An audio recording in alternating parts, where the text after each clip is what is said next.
Bonjour, c'est donc la date ô combien symbolique du 8 mars, journée internationale des droits des femmes, qu'a choisi Emmanuel Macron pour sceller dans la Constitution la liberté garantie à chaque femme d'avoir recours à l'interruption volontaire de grossesse.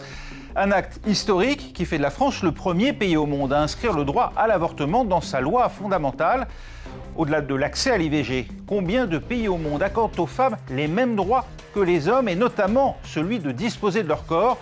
On va en parler avec vous, faire l'état des lieux. Fanny Benedetti, vous êtes juriste, spécialiste en droit des femmes et auteur des luttes féministes à travers le monde chez UGA Éditions.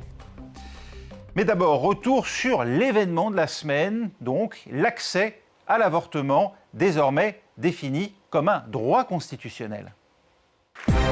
L'émotion se lit sur les visages, notamment chez les représentantes des associations féministes.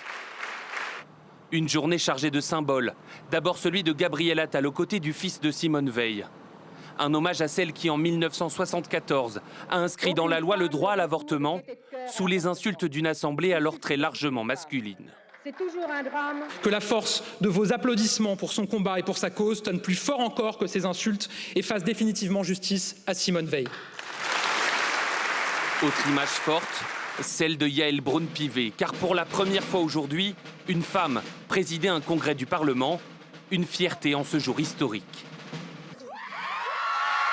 Au moment du vote, place du Trocadéro, c'est la liesse et les larmes chez ces militantes féministes. Parmi elles, Claudine Monteil, pionnière de la lutte pour l'avortement. C'est un moment extraordinaire. C'est un moment que je ne pensais jamais vivre de ma vie parce que nous nous sommes battus pour qu'on prononce le mot avortement.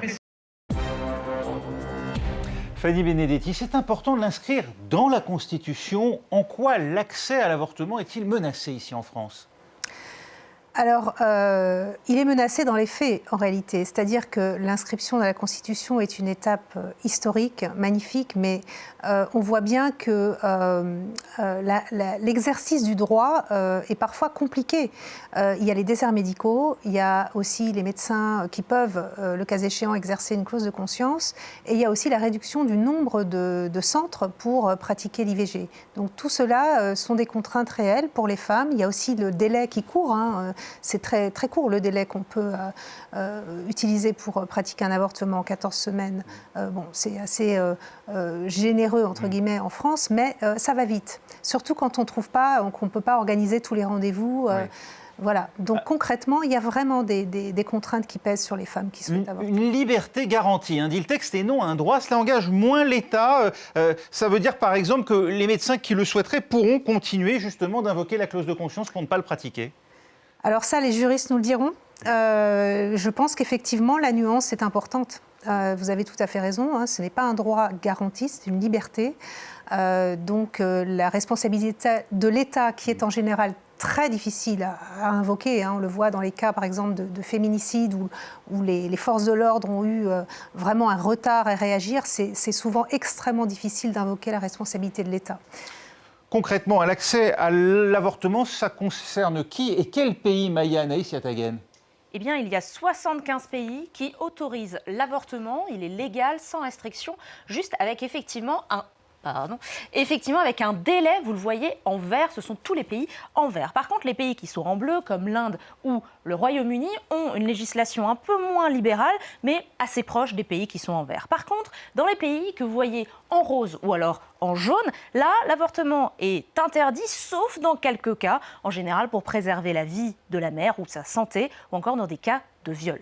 Vous noterez qu'il y a un pays qui est en gris, une couleur étonnante par rapport aux autres, c'est les États-Unis. Les États-Unis, depuis une décision de la Cour suprême en 2022, chaque État a récupéré son autonomie, est autonome pour décider de cette question. Et il y en a 14 qui ont interdit le droit à l'avortement. Et il y a une vingtaine d'autres États, d'autres pays dans le monde qui l'ont interdit, vous les voyez en rouge sur cette carte. Dans le reste du monde, donc, dans l'intégralité du monde, vous avez 4 femmes sur 10 qui aujourd'hui vivent dans un pays où l'avortement est interdit ou particulièrement restreint. Et on l'a vu avec votre invité, il y a un avortement qui n'est pas forcément accessible pour tout le monde. Il y a des obstacles législatifs, comme par exemple en Hongrie, décidément, je vais y arriver. Société en Hongrie, les femmes devront écouter le cœur du fœtus avant une IVG, ça c'est une loi de 2022.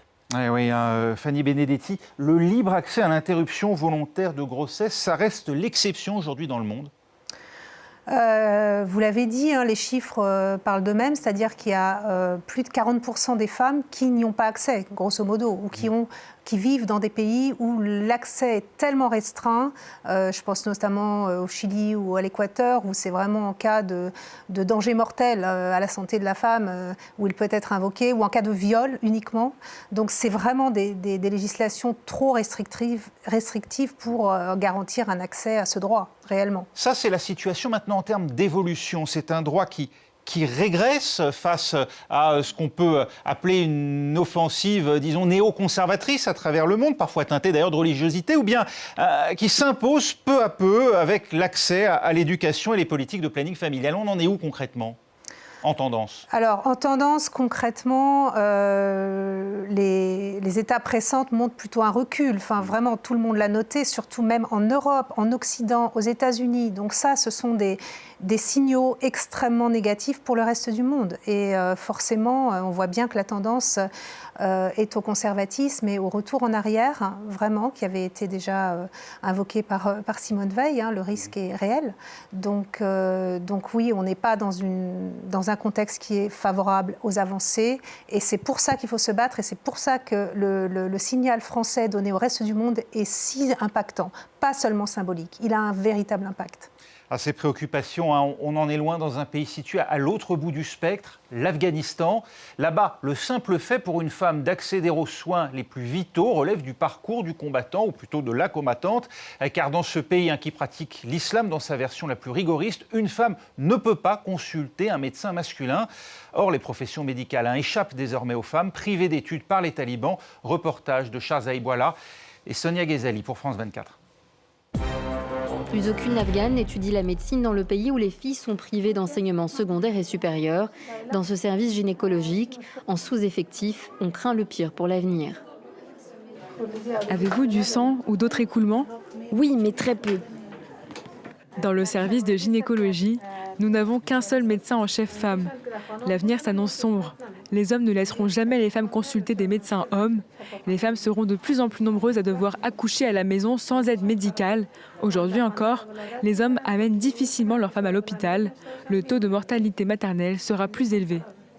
Et l'Afghanistan a déjà l'un des taux de mortalité maternelle les plus élevés au monde, avec 638 décès pour 100 000 naissances. Cloîtrées chez elles, les anciennes étudiantes en médecine comme Leïla sont désespérées. Privées d'éducation, exclues du monde du travail, sauf exception, forcées d'être accompagnées par un chaperon masculin dans leurs déplacements, les femmes sont plus vulnérables que jamais en Afghanistan. Et la situation, on vient de le voir, est dramatique en Afghanistan. Qu'en est-il du voisin musulman, lui aussi partisan d'un islam traditionnel, le Pakistan, Sonia Ghezali? Plusieurs manifestations en soutien aux droits des femmes sont organisées à travers le Pakistan ce 8 mars.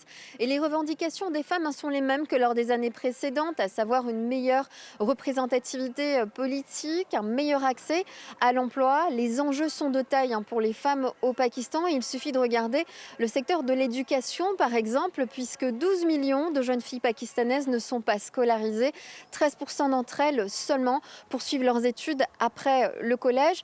Il suffit également de regarder, 51% de la population est constituée de femmes au Pakistan et pourtant 3% d'entre elles seulement constituent les effectifs des forces de police. Les femmes demandent également la fin de l'impunité dans les violences faites aux femmes. 27% des Pakistanaises disent avoir été victimes de violences conjugales au moins une fois dans leur vie et 21% d'entre elles estiment que leur communauté n'est pas capable de combattre ce fléau. Fanny Benedetti, il y a là pour les femmes une atteinte à un droit fondamental, l'accès à la santé. Le contrôle des corps mène à ce type de radicalité-là? Oui, le déni d'accès à la santé, c'est le déni d'accès du droit à la vie, en fait.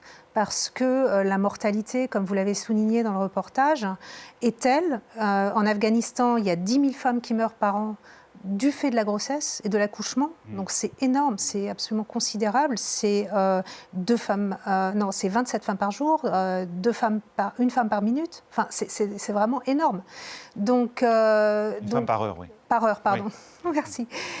Donc, c'est des chiffres absolument incroyables. Oui. Et donc, pour moi, effectivement, le droit à la santé, c'est vraiment c'est le corollaire du droit à la vie. Pour vous, c'est ce à quoi nous mènent ceux qui, aujourd'hui, veulent contrôler l'utérus des femmes? Cela mène à terme à cela, la restriction à toute forme de soins, même? Absolument. Enfin, le déni total de tous les droits des femmes, qui sont emmurées vivantes en Afghanistan, c'est ça, c'est le déni de tous les droits fondamentaux, l'ensemble des droits, de façon tout à fait globale. Donc le droit à la santé est d'un des premiers droits et on voit que l'exercice est compromis de façon très forte. On réduit finalement la femme à sa fonction reproductrice, au mépris de sa vie et de son bien-être. Ce n'est plus un sujet, ce n'est plus un individu. Finalement, elle n'a qu'une vocation sociale au service du groupe. Oui, c'est très bien dit. Je pense qu'effectivement, les femmes ne sont pas considérées comme des êtres humains à part entière. Là l'exemple est tout à fait parlant. Elles n'ont pas de statut dans la société indépendant. Et donc ça, c'est une illustration absolument dramatique. Et je pense qu'on est maintenant, on franchit des étapes. Il y a un an, on avait quand même des réactions très très fortes du Conseil de sécurité. Maintenant, les talibans sont des interlocuteurs, malheureusement de fait, de la communauté internationale. Et donc, alors qu'ils emprisonnent la moitié de leur population. Voilà, qui sont Malala, qui est pakistanaise. Malala Yousafzai. Voilà, a dit que c'était un apartheid, une situation d'apartheid, mais vraiment gravissime. Prix Nobel de la paix. Voilà, tout à fait. Nous avons choisi, à l'occasion de cette émission et dans la continuité de la journée du 8 mars, de mettre un coup de projecteur sur la situation des femmes dans l'actualité, vous l'avez compris. Et parmi les nombreux cas, il y a celui des femmes engagées dans la guerre en Ukraine. Pour l'instant, surtout en soutien, elles pourraient bien prochainement être à leur tour mobilisées. Alors certaines s'entraînent déjà au combat et au tir. Reportage près de Kiev de Stéphanie Pérez et Chloé Cormery pour France Télévisions. Concentrées sur leur cible, encore un peu hésitantes. Ce matin glacé dans une forêt de la périphérie de Kiev, elles sont une vingtaine de femmes à se former au maniement des armes. Qu'est-ce que tu fais avec ta deuxième main là ? Informaticiennes ou étudiantes, elles n'ont jamais tenu une kalachnikov de leur vie. Mais la guerre s'installe dans la durée et elles savent que l'armée ukrainienne manque de bras. Je viens acquérir les compétences pour être prête au cas où la mobilisation des femmes serait décidée prochainement. Katerina, chargée de marketing, a pris sa décision. Si la loi étend prochainement la mobilisation aux femmes, elle ne se dérobera pas. Les gaz sur le front ne sont pas éternels. Il faut les remplacer. Je sais que je ne reviendrai peut-être pas. C'est un sacrifice. Mais plus je m'entraîne ici, plus j'accepte l'idée que je pourrais mourir sur le front. L'armée ukrainienne compte 60 000 femmes, 23% des effectifs. Une féminisation qui s'accélère depuis 2 ans. Par nécessité, plus que par souci d'égalité.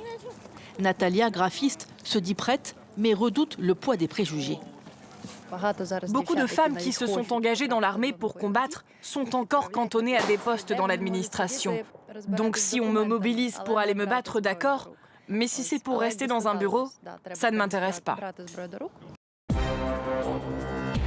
Fanny Benedetti, mobiliser les Ukrainiennes sur la ligne de front, comme on vient de le voir, vous y verriez-vous un progrès, comme on s'en souvient, ces combattantes Peshmerga dont on a tant exalté le courage au Kurdistan irakien, ou au contraire, vous dites que ce n'est pas la place des femmes, c'est une régression? Je pense qu'une mobilisation obligatoire n'est pas souhaitable. Enfin, je pense que ce n'est pas quelque chose qu'on peut souhaiter aux femmes. Mais en réalité, ce qui est important, c'est de voir aussi qu'il y a beaucoup d'Ukrainiennes dans les forces armées actuellement. Elles représentent près de 20%. Donc ce n'est pas une nouveauté. Et surtout, de laisser celles qui souhaitent s'engager le faire. Et c'est le cas, il y a beaucoup de femmes donc, qui s'engagent volontairement et les informations et les reportages aussi qu'on peut voir montrent qu'elles ont des difficultés, et c'est mentionné dans votre reportage, à être traitées à égalité avec les hommes. Elles sont souvent cantonnées à des tâches de soutien ou d'appui traditionnellement réservées aux femmes. Et donc, effectivement, il faut qu'elles aient le même accès, la même reconnaissance et ne pas devoir prouver prouver de façon au-delà de ce que font les hommes, leur valeur, leur courage et leur professionnalisme aussi, leur capacité donc à combattre aux côtés des hommes à égalité. Alors, il y a les femmes dans l'armée, dans les forces combattantes, et puis il y a aussi les femmes victimes de guerre. Cela a malheureusement toujours été le cas. On a vu ces dernières années se répandre une nouvelle arme de guerre, si l'on peut dire, le viol, pas plus tard encore que le 7 octobre en Israël. Oui, tout à fait. Alors, c'est malheureusement pas une nouveauté, mais c'est vrai que le viol est une véritable arme de guerre, une stratégie d'ailleurs militaire qui a été codifiée d'ailleurs en droit pénal international. On a des crimes de genre qui sont donc l'apanage des conflits armés. Et la femme est considérée, on voit aussi en RDC, il y avait plusieurs témoignages. Dans l'Est de la RDC. Voilà, dans l'Est de la RDC, voilà, tout à fait cette stratégie d'annihilation, c'est ça, des populations par justement les crimes sexuels envers les femmes et les enfants, et d'ailleurs aussi les hommes souvent. Donc c'est vraiment une stratégie militaire. Allez, on va faire le bilan à présent des inégalités entre hommes et femmes avec vous. Maya Anaïs Yatagen, où en sont-elles ? Eh bien, en 2015, l'ONU a adopté un programme ambitieux et parmi les objectifs, il y avait atteindre l'égalité de genre d'ici 2030. Alors bon, il va falloir accélérer parce que l'ONU lui-même le reconnaît. Le monde n'est pas en voie d'atteindre l'égalité des sexes d'ici à 2030. Alors, l'ONU reconnaît qu'il y a certains progrès, notamment en termes de politique, via des quotas de genre. Mais quand on regarde, pour mettre fin au mariage d'enfants, l'ONU prévoit 300 ans encore, 286 ans pour avoir à peu près les mêmes droits. Et enfin, c'est presque une bonne nouvelle, 140 ans pour parvenir à une représentation égale au poste de direction, donc pour en gros briser le fameux plafond de verre. Dans le monde du travail, vous avez effectivement des inégalités, mais les femmes, c'est pas uniquement je regarde un conseil d'administration et je regarde combien il y a d'hommes, c'est aussi subir le temps partiel, subir le chômage, parfois pour s'occuper des enfants ou encore de la maison.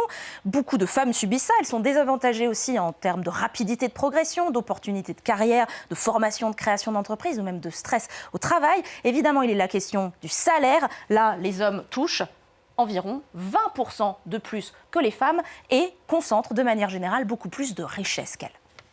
Fanny Benedetti, il va falloir combien de temps pour que les femmes rattrapent les hommes en termes de salaire et de pouvoir à l'échelle mondiale ? À quand un monde vraiment égalitaire ? Vous avez donné les délais qui sont pas réjouissants, effectivement. Pour l'égalité réelle dans tous les domaines, on est à 300 ans, donc c'est vraiment considérable. Dans le monde professionnel, l'égalité salariale aussi est très lointaine, on est plutôt autour de 140 ans, mais ce qui compte, c'est d'analyser les causes profondes de tout ça. Et je pense que vraiment, il y a beaucoup de progrès à faire au niveau des stéréotypes de genre. Et on voit aussi ce qui freine vraiment les femmes dans le monde professionnel, c'est la mauvaise répartition des tâches dans la vie personnelle. Et l'arrivée des enfants est un frein considérable à la carrière des femmes, ce qui n'est pas le cas pour les hommes. Vous m'avez dit en préparant cette émission, il n'y a pas un pays exemplaire en la matière où en tout cas l'égalité soit parfaite, y compris ceux qu'on cite en exemple. Par exemple, évidemment, on pense aux pays d'Europe du Nord. Nordiques. Alors oui, tout à fait, vous avez raison, il n'y a aucun pays qui a atteint l'égalité. Donc ce n'est pas une question culturelle, c'est une question vraiment universelle. Anthropologique, presque. Voilà, tout à fait. Non, mais vous avez raison, ça fait des millénaires que la répartition genrée des rôles s'est établie. Et on a fait des progrès quand même assez considérables dans les 50 dernières années. Et il faut garder ça en tête pour garder l'espoir. Et c'est la mobilisation des femmes, en priorité des femmes féministes, des associations vraiment du terrain, qui ont entraîné tous ces changements politiques. Ça vient rarement du haut, ça vient rarement des sphères de pouvoir. Puisque les femmes y sont très éloignées en général, on a vu, c'est vraiment... Donc voilà, il y a de l'espoir, on avance, parce que les progrès ont commencé très tard. Il y a 50 ans qu'on commence à faire bouger les lignes. Donc il faut garder espoir et le progrès et faire en sorte qu'on avance beaucoup plus vite, qu'il y ait des investissements. C'est le thème de cette année, c'est investir, puisque les paroles en faveur de l'égalité sont nombreuses, mais en réalité, l'argent qui est mis sur la table pour ces progrès sociétaux est complètement insuffisant et dérisoire. Quand on entend 300 ans pour arriver enfin à cette égalité réelle, quand on voit la situation des femmes, qu'il s'agisse du front en Ukraine ou évidemment, on l'a vu, l'Afghanistan, situation terrible, et quand vous voyez la vague MeToo ici en Occident, vous ne vous dites pas que ça ne concerne finalement pas grand monde à travers la planète ? Non, je pense qu'il ne faut pas se dire ça. Ça a été une révolution planétaire. Hein. Il y a eu des MeToo partout, en fait, dans le monde. Quand je dis ça ne concerne, évidemment, beaucoup de femmes sont concernées par le cas de harcèlement et de violences faites aux femmes et de violences sexuelles notamment. Quand je dis ça ne concerne pas grand monde, c'est que la révélation de ces affaires et les campagnes effectivement menées aujourd'hui en Occident, on ne les observe pas vraiment ailleurs dans le monde. Mais les MeToo ont eu lieu dans d'autres régions du monde. Là, ça continue, c'est plusieurs vagues successives. Hein. Là, c'est dans le monde du cinéma, par exemple, en ce moment en France. Mais ça a fait des vagues et des répercussions vraiment dans le monde entier. Donc, c'est ça qui est intéressant. Ça a été une vague mondiale, le MeToo. Et donc, ça a eu valeur d'exemple. Absolument, ça a une valeur de libération de la parole qui est vraiment, vraiment importante. Et dans l'hémisphère sud, bien sûr, il y a eu beaucoup de vagues de MeToo dans les pays du Sud. Les mentalités évoluent, le pouvoir des femmes aussi. Un gros plan au Togo sur ce que l'on peut qualifier de success story, une coopérative de femmes à l'origine du succès d'un bouillon en cube en Afrique de l'Ouest. Reportage d'Emmanuel Sodji et Raphaël Ntalé. C'est ici qu'un groupement de femmes fabrique la base du bouillon avec ses graines de néré. Une moutarde traditionnelle que l'on appelle la fiti au Togo, Netetou au Sénégal ou Soumbala en Côte d'Ivoire et au Burkina. C'est vraiment elle le cœur de Africube, parce que sans la moutarde de Néré, Africube ne va pas exister. Ce savoir-faire de la fabrication de ce condiment de base, transmis de génération en génération, a amélioré les conditions de vie de ces femmes depuis qu'elles livrent à Lomé près de 60 kilos par semaine. Ça a vraiment changé ma vie. Pour le loyer aussi, je donne ça. Ce jour-là, à Lomé, pour la première fois, la présidente de la coopérative suit la fabrication du bouillon cube avant sa commercialisation. Je suis très contente qu'Africube traverse les frontières. Plus Africube ira de l'avant et plus nous gagnerons notre vie. Africube détient actuellement moins de 1% de part de marché sur environ 60 milliards de cubes vendus en Afrique chaque année. Jusqu'à présent, les Suisses, les Sud-Africains et les Chinois restent leaders en matière de goût. Alors Fanny Benetti, il y a aussi les mamaben, ces femmes d'affaires des pays du Golfe de Guinée. Le travail est source d'émancipation depuis un moment déjà pour les femmes du continent africain. Oui, absolument. Elles sont actives dans beaucoup de secteurs, le secteur agricole en priorité, et également l'entrepreneuriat. Donc l'entrepreneuriat des femmes africaines est vraiment la manne du développement durable, qui est, sous-exploité, sous-investi de façon vraiment majeure.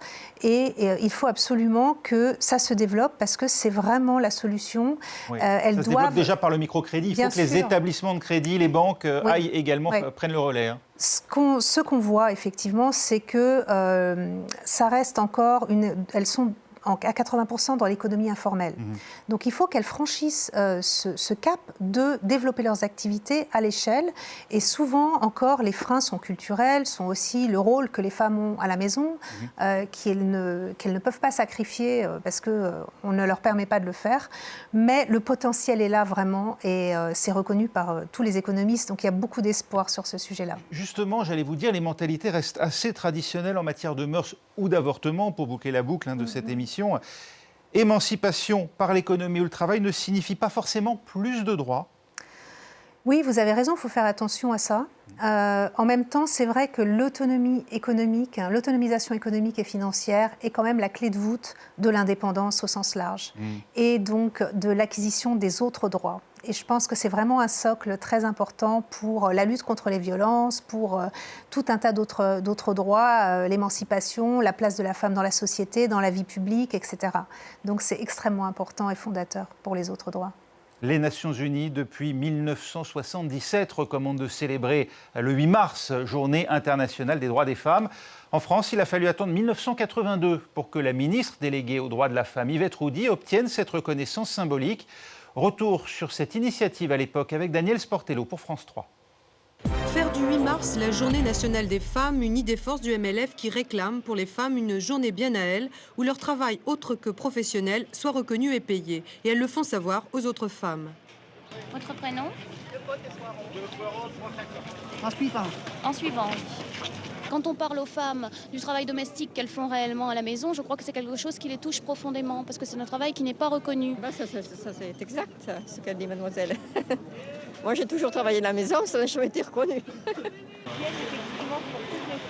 Le 8 mars, ce jour n'a pas été choisi au hasard. Le 8 mars 1857, c'est une date historique de la révolte des femmes. Attendez, je vais toujours lire ça. Des femmes couturières sont descendues à New York contre la surexploitation des femmes. Donc c'est une journée qui est célébrée internationalement, mais qui n'est nulle part vraiment chômée, férié, payé. C'est justement sur ce thème que dans un premier temps, les militantes du MLF se sont mobilisées. Le 3 décembre dernier, elles avaient écrit au président de la République pour demander que le 8 mars soit férié, chômé et payé pour toutes les femmes. Pour le MLF, les réponses n'ont pas été satisfaisantes, alors le ton s'est durci. Le MLF appelle toutes les femmes à une journée de grève générale le 8 mars. Une journée utile, Fanny Benedetti? Oui, absolument, indispensable pour mettre en valeur et en visibilité justement le travail de toutes celles qui travaillent toute l'année sur ces sujets-là. Merci beaucoup d'avoir été avec nous, c'est la fin de cette émission. Merci de l'avoir suivi. Vous pouvez nous retrouver sur notre site internet france24.com et la semaine prochaine, bien sûr, pour Le Monde dans tous ses états.